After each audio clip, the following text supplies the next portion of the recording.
Yeah, I think there's a lot of different things. Obviously I'm very excited about it and excited to get back. But I still think right now I'm focused on the Peach Bowl and there's a lot to accomplish with this team. So I think right now that's really where my main focus is. But I'm definitely excited about it. There's a lot of things that went into it.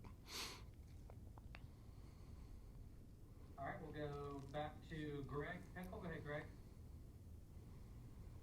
Tyler, thanks for your time. How are you? Good. How you doing?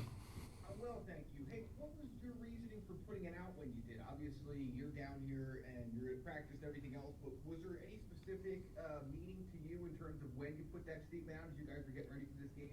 No, I don't think there was really any deeper meaning behind it. It was really just kind of when I've had the decision made and got it all communicated and stuff. So it was really nothing special with that. All right, take our next question from Tyler Comas. Go ahead, Tyler. Appreciate the time, man.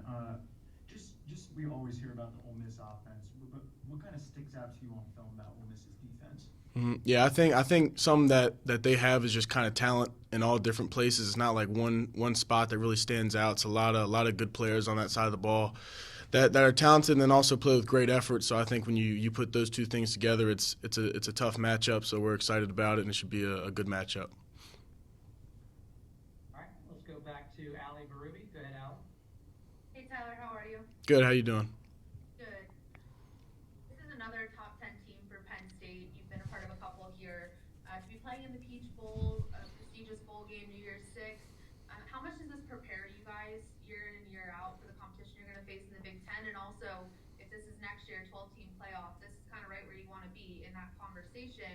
How much pride do you take in playing at this level and continuing that year in and year out? Yeah, I think we take a lot of pride in it as a program. Just being able to play, like you said, in games like these that are very very prestigious and have a lot of meaning to them. And I know we don't take it lightly. And like you said, it can be a good preparation tool for some younger guys who maybe didn't play as much during the season, getting to play in a big game like this, and then just everybody getting another set of reps under their belt and in front of a crowd like this and a stage like this will be really important for the upcoming years. All right, let's go back to John Patishon. Go ahead, John. Hey Tyler, going back to the announcement, when you did make the announcement, you said that you were looking forward to competing in the Peach Bowl with a team that you love and respect. What is it about this team that makes you say that?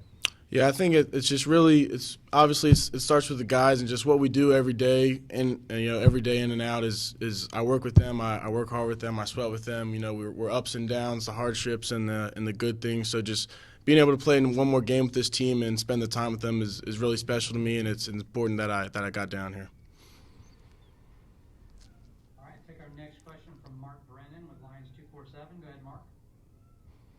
Hey Tyler, how much have you gotten to know Andy Kotelnicki so far, and what could you tell us about him, kind of personality-wise? Thanks. Yeah, I think obviously it's really just like you said, getting to know him. It's not really football stuff yet, but I mean I think he's fit well with the guys. We're starting to get to know him more and more just because it's like probably his third week he's been around or however long he's been here. So really just being able to talk to him from a non-football standpoint, just get that comfortability and just get more familiar with him. So then when it is time to do football stuff, we'll be working well together. So it's been good. All right, we're going to take two more for Tyler. Let's go next to Megan Hall. Go ahead, Megan. Hey Tyler, good to see you. I wanted to ask you, obviously you've had quite a bit on your plate for the last couple of days making your decision and this Peach Bowl, but what did you say to yourself in the quiet moments when you had, some time to reflect on everything that's happened? Yeah, I think really it's just kind of it does come down to what I wanted to do and what makes me happy in the moment and what was best for me. So that was kind of the thought process, and then just trying to stay focused on the Peach Bowl, knowing we still had a big game to play. So it went well, and I think it all worked out. Thank you. All right, and last question for Tyler from Seth Engel. Go ahead, Seth. Hey Tyler, I noticed on your Instagram post when you announced that Pat Fryer moved, said something about the touchdown record for tight ends. I think you're 6 away from reaching the mark. What's your relationship like with the other tight ends who have kind of come through, and what would it mean to potentially break that record next year?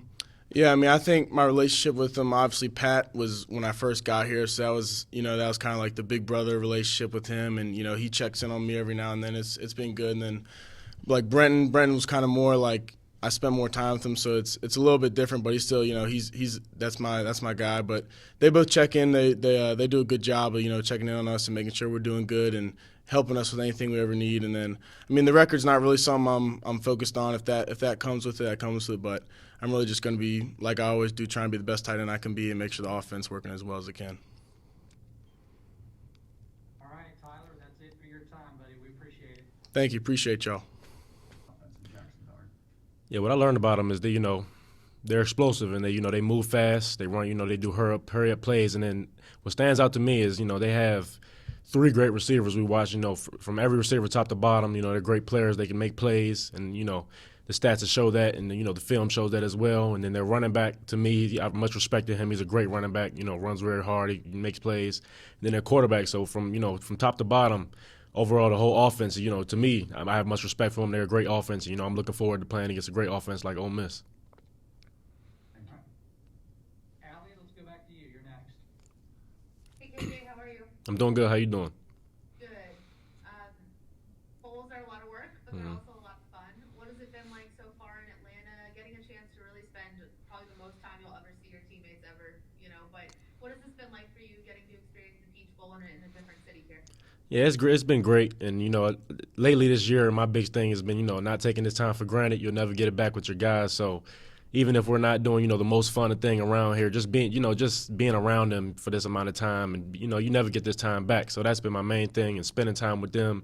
Talking to some teammates that I don't talk to as much, we're around each other, getting to know them more and what they're into and things like that. So it's been great just, kind of, a couple of days we got get away from football, not just focusing on football, being able to get away from that and spend time with teammates. So that's been amazing to me.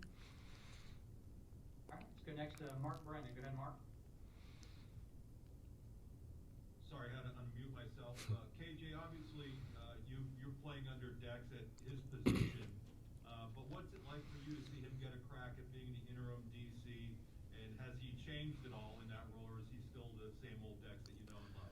Yeah, it's been great, being around Dex all the time, and him having the opportunity to do that has been great, and playing under him has been great. So he's still the same Dex. Nothing to change Dex. He's always going to be him, and that's the perfect way to go about it for him, because him being himself is the best thing you could possibly be. So it's been great with him, playing under him and things like that. So it's going to be real fun going to the game, going throughout these weeks, and having the opportunity to be coached by him, just like that as the interim D coordinator. All right, let's go back to Seth Engel. Go ahead, Seth. Hey, KJ, now that you've had about a week with Tom Allen, what are your initial impressions of him? What should we know about him? What kind of guy is he? How's his personality? Yeah, he's a great guy. I talked to Tom Allen a couple of times. He brings the energy. That's the main thing I've gotten from him when we talk, when I see him interacting and things like that. He brings the energy. That's what you got to have on defense, is that energy and that juice. So seeing that he has that to him, it's like I'm looking forward to seeing what learning and getting to know him more, and seeing what else he has to bring to the table. So what I've seen lately, I've been I'm very excited to see being able to be coached by him next year. We'll try to get a few more for Kevin. Let's go to Daniel Gallen next. Go ahead, Daniel. Thanks for your time today, KJ. Of course, thank you. A lot of people talk about bowl practice as it can be a pretty good springboard going into next season. Who are some of the younger guys, not only in the safety room but on the defense, that you think can really benefit from these 15 practices that you guys get? Sure. I mean, I could sit here all day and name probably from every position room, but I talk about this. The secondary. That's the main thing I know about. So I'll stay in the secondary. Corners. I start with corners. Obviously safeties. You got King Mack, Dakari Nelson.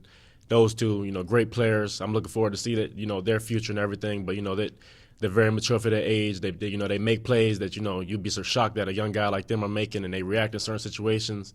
And then for the corners, I say, we talk about freshmen, Zion Tracy and Elliott Washington. That to me, they're freak athletes, and they haven't showcased what they are, but I've seen so much from them. And I'm excited for them to be able to get the opportunity to put it in front of the team, and maybe even in the game, But, they're great players, and, I'm glad they're finally getting, more reps in practice and things like that. So, being able to get that confidence, that, and then right now is the best time for them, because I say in relation to them, around this time was the time when I was getting more reps in practice and things. I think that's what allowed me to, come out and feel comfortable this year. So for them, being able to see them get the same opportunity and same kind of jump and push and confidence, I'm just, I'm excited for them, and I just, I wish the best for them. All right, we're going to try to get to two more. Let's go back to Greg Pickle. Go ahead, Greg. KJ, thanks for your time. Obviously, Kalen came out and said he was going to the bowl game, or I'm sorry, going to the NFL rather, but still playing in the bowl game. As a member of that secondary, what does it mean for you? Not just him, but all these guys that have NFL aspirations to still come and play with you, with your teammates, with this team one final time in this game. Yeah, it's great. Like I said, I cherish the times with my guys. I never judge whether they do or don't, choose to play or not. But when you do get the opportunity to play with them again, you don't take that for granted. One more game with your brother, you may never play with him or whoever it is again. You can't take that for granted. Just go out there and have fun, and we're gonna make sure we have the most fun with him, and send him out on a great note. So that's the main thing. Just never taking it for granted and enjoying your time that you have with your brother and being able to play with him, because you never know if you'll get that time again. So that's my main thing, how I'm going about it. Just being able to go out there and have fun with him and finish the right way. All right, we'll take the last question from Megan Hall. Go ahead, Megan. Hey, KJ, good to see you. Good to see you too. Wanted to ask you. Obviously, I saw through the back half of the season you really blossomed. It seemed like you were finding yourself and finding who you are as a player. But just wanted to ask you, what did you learn about yourself when you were off the field? Pretty much off the field, just learning. I was very hard on myself earlier in the season, and I was trying to be perfect and things like that, and didn't think messing up was a part of the game. Like that was my main thing. Like I couldn't mess up, but as I went through, kept going through the season, and I'm learning that that's a part of the game, and that's what's going to allow me to be able to go in the game comfortable and confident, make certain plays. Like you have to see it in practice, or going around, it has to happen to you for you to learn. You have to learn from certain things. So that's been my main thing that allowed me to earn that confidence to go out there and play, and just would allow me to do that pretty much throughout the season. Just being able to learn from everything, and learn from my my teammates, my coach, and being able to take in everything, and just time out there on the field with the guys and learn the game. That's what I took that upon myself to each game get better and better and be a better teammate, leader on the defense, and I took that upon myself to make sure I get that down, and that was my main thing. Awesome, thank you. Thank you.